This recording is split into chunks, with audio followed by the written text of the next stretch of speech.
السلام علیکم، میں ہوں ماجد چودھری اور آپ دیکھ رہے ہیں میرے یوٹیوب اور فیس بک چینل۔ آپ سے گزارش ہے کہ ہمارے یوٹیوب چینل کو سبسکرائب کر دیں اور بیل آئیکن کے بٹن کو بھی دبا دیں۔ شاہ عظیم آبادی نے لکھا تھا، ڈھونڈو گے اگر ملکو ملنے کے نہیں نایاب ہیں ہم، تعبیر ہے جس کی حسرت و غم، اے ہم نفس و وہ خواب ہیں ہم، اے درد بتا کچھ تو ہی پتا، اب تک یہ مما حل نہ ہوا، ہم میں ہے دل بے تاب نہاں، یا آپ دل بے تاب ہیں ہم، میں حیرت و حسرت کا مارا خاموش کھڑا ہوں ساحل پر، دریائے محبت کہتا ہے کچھ بھی نہیں پیاب ہیں ہم، لاکھوں ہی مسافر چلتے ہیں منزل پہ پہنچتے ہیں دو ایک، اے اہل زمانہ قدر کرو نایاب نہ ہوں کامیاب ہیں ہم، مرغانے نفس کو پھولوں نے اے شاد یہ کہلا بھیجا ہے، آ جاؤ جو تم کو آنا ہو ایسے میں ابھی شاداب ہیں ہم۔ آج تاریخ ہے 8 جولائی 2023 اور دن ہے ہفتے کا۔ آج ایک عظیم شخصیت کی برسی منائی جا رہی ہے۔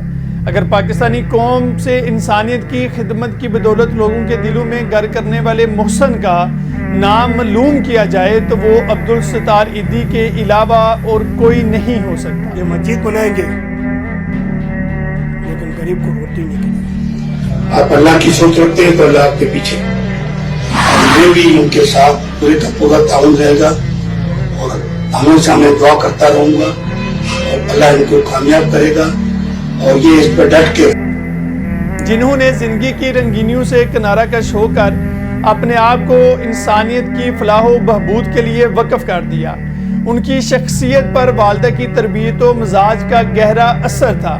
والدہ عبدالستار عیدی کو روزانہ 1 پیسہ کھانا کھانے کے لیے دیتی اور 1 پیسہ کسی دوسرے شخص کی مدد کے لیے۔ عظیم ماں سے خدمت انسانیت کی اعلیٰ تربیت لے کر عبدالستار عیدی عملی زندگی میں داخل ہوئے۔ عیدی نے رسمی تعلیم تو ہائی اسکول تک بھی حاصل نہ کی تھی، تاہم وہ کہتے تھے کہ دنیا کے غم میرے استاد اور دانائی و حکمت کا ذریعہ رہے ہیں۔ 1951 میں انہوں نے ذاتی دکان میں ایک ڈاکٹر کی مدد سے مختصر شفا خانہ کھولا۔ ان کے ایک دوست نے اس کام میں ان کی مدد کی۔ اس دوست سے ملنے والے پیسوں سے انہوں نے 2000 کی ایک گاڑی لی، ایک ڈسپینسری بنائی اور ایک خیمے کے اندر 4 بستروں کا ہسپتال قائم کیا۔ عیدی اپنی ایمبولینس میں دن بھر شہر کا چکر لگاتے اور جب بھی کسی ضرورت مند یا زخمی شخص کو دیکھتے اسے فوراً امدادی مرکز لے جاتے۔ فاؤنڈیشن کا آغاز 1957 میں اس وقت ہوا جب کراچی میں بڑے پیمانے پر زکام کی وبا پھیلی، اور اس موقع پر عیدی صاحب نے مخیر حضرات کی مدد سے کراچی کے قریب و جوار میں مفت طبی کیمپ لگوائے۔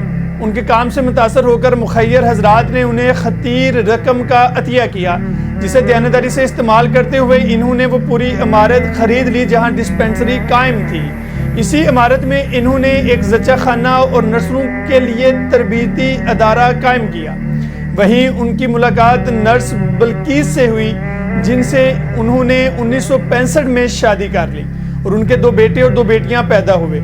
اپنے فلاحی کاموں کا آغاز اس چھوٹے سے مکان سے کرنے والا ان کا ادارہ آج جنوبی ایشیا کے سب سے بڑے غیر ریاستی فلاحی اداروں میں سے ایک ہے، جس کے لیے انہوں نے کسی بھی لسانی اور مذہبی تفریق سے بالاتر ہو کر اپنے ہم وطنوں کی بے لوث خدمت کی اور اپنی پوری زندگی اس کام کے لیے وقف کر دی۔ عیدی بذات خود ایک ایسا ادارہ تھے جو کہ ملک کے پسماندہ طبقے کے لیے کام کرتا تھا۔ انہوں نے مشکل وقت بھی دیکھا، ان کو سیاسی معاملات میں بھی استعمال کرنے کی کوشش کی گئی اور ناکام ہونے پر ان کو انتقام کا نشانہ بنایا گیا، جس پر ان کو کچھ عرصے پاکستان سے باہر بھی رہنا پڑا، لیکن انہوں نے اپنے مشن خدمت انسانیت کو جاری رکھا۔ اس عظیم فلاحی کارکن نے عیدی فاؤنڈیشن 6 دہائیوں تک کچھ ایسے چلائی کہ حکومت بھی وہ کام نہ کر سکی جو اس تنظیم نے کیا۔ بلا شبہ عیدی فاؤنڈیشن نے نہ صرف پاکستان بلکہ برصغیر میں فلاحی کام کو ایک انقلابی شکل دی۔ عیدی فاؤنڈیشن اس وقت بھی وسیع پیمانے پر ایمبولینس سروس، مفت ہسپتال اور لاوارث بچوں، خواتین اور بوڑھوں کے لیے دارالامان چلا رہی ہے۔ اس ٹرسٹ نے 20,000 سے زیادہ لاوارث نومولود بچوں کی زندگی بچائی، 50,000 سے زیادہ یتیموں کی کفالت کی اور 40,000 سے زیادہ نرسوں کو ٹریننگ دی۔ ملک کے چپے چپے پر عیدی ٹرسٹ کے کلینک، پناہ گاہیں، بزرگوں اور عورتوں کے لیے گھر اور ایسے بے شمار منصوبے ملیں گے۔ اور 1957 میں ایک پک اپ سے شروع ہونے والی امدادی سروس اب دنیا کی سب سے بڑی ایمبولینس سروس بن گئی۔ کوئی حادثہ ہو، قدرتی آفات یا دھماکہ، چند منٹ بعد سائرن بجاتی اور تیزی سے مڑتی سفید سوزوکی گاڑیاں جائے وقوع پر پہنچتی ہیں، جیسے کہ وہ اگلی گلی میں اسی واردات کا انتظار کر رہی تھی۔ تربیت یافتہ عملہ پھرتی سے اتر کر زخمیوں اور ہلاک ہونے والوں کو اس مہارت سے اسٹریچر پر ڈال کر ایمبولینسوں میں منتقل کرتا ہے جیسے وہ سالہ سال سے بس یہی کام کرتا چلا آیا ہو۔ عدی ذرائع کے مطابق اس وقت ملک بھر میں ان کے امدادی مراکز کی تعداد 335 سے زائد ہے۔ سیلابی اور سمندری حادثات کے موقع پر امداد فراہم کرنے کے لیے 28 کشتیاں اور عملہ اس کے علاوہ ہے۔ اس کے علاوہ عیدی فاؤنڈیشن ایئر ایمبولینس کی خدمات بھی فراہم کرتی ہے۔ یہی نہیں بلکہ ملک کے بڑے شہروں میں کل 17 عیدی ہومز ہیں، جن کے علاوہ عیدی شیلٹرز، عیدی ویلیج، عیدی چائلڈ ہوم، بلقیس عیدی میٹرنٹی ہوم، عیدی اینیمل ہاسٹل، عیدی فری لیبارٹری، عیدی فری لنگر بھی کام کر رہے ہیں۔ عیدی فاؤنڈیشن کا بجٹ جو ہے وہ 1.5 ارب روپے سالانہ سے زائد ہے، جس کا بڑا حصہ متوسط طبقے کی جانب سے دی گئی امداد پر مشتمل ہوتا ہے۔ بلا شبہ عیدی کی ذات پر جو اعتبار تھا وہ قوم نے کسی دوسرے کو نہ بخشا، کیونکہ انسانیت کے اس عظیم محسن نے ان گلی سڑی لاوارث لاشوں کو بھی اپنے ہاتھوں سے اٹھا کر دفن کیا، جن کو ان کے وارثان بھی چھونے کو تیار نہ تھے۔ ان بچوں کو اس نے نئی زندگی دی جن کو کوڑے کے ڈھیر پر مرنے کے لیے پھینک دیا گیا تھا۔ بے شمار یتیم اور بے سہارا ان کے صدقے ایک نئی زندگی پا گئے۔ انسانیت کی بیلوس خدمت میں عالمی شہرت حاصل کرنے کے باوجود پاکستان کے اکثر سیاستدانوں اور انسانی حقوق کے کارکنوں کے برعکس عیدی نے سادگی سے زندگی گزاری، اور یہی وجہ ہے کہ عوام نے ان پر محبت اور چندوں کی بارش کی۔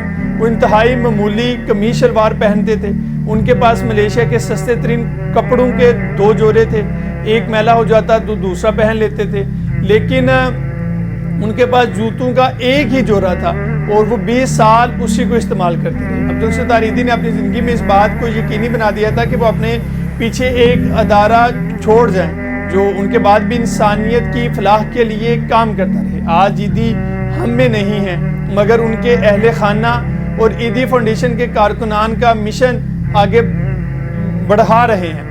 یہ موت کے بعد امر ہو جانے کی ایک علامت ہے۔ عیدی اپنی عظیم خدمات پر کسی قسم کے انعامات اور اعزازات کے قائل و شوقین نہیں تھے، بلکہ کہتے تھے وہ جو کام کر رہے ہیں وہ کسی بھی دنیاوی اعزاز سے بڑھ کر ہے، اور میرا کام مجھے اطمینان دیتا ہے۔ عیدی کو 20 سے زائد قومی بین الاقوامی اعزازات بھی ملے۔ 1986 میں انہیں اور ان کی اہلیہ بلقیس عیدی کو رامون میگسیسے ایوارڈ سے نوازا گیا۔ ان کو لینر ایوارڈ اور بالزان ایوارڈ بھی ملا۔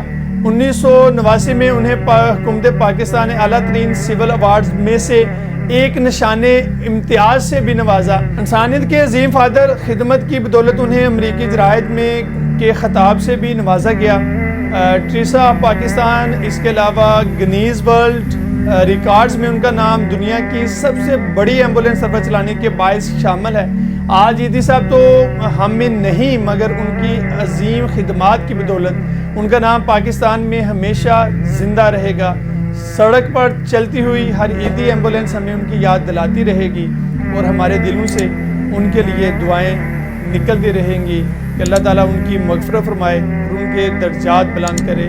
اپنے میزبان ماجد چودھری کو دیجیے اجازت، ملتے ہیں اگلے ولاگ میں۔ اللہ حافظ۔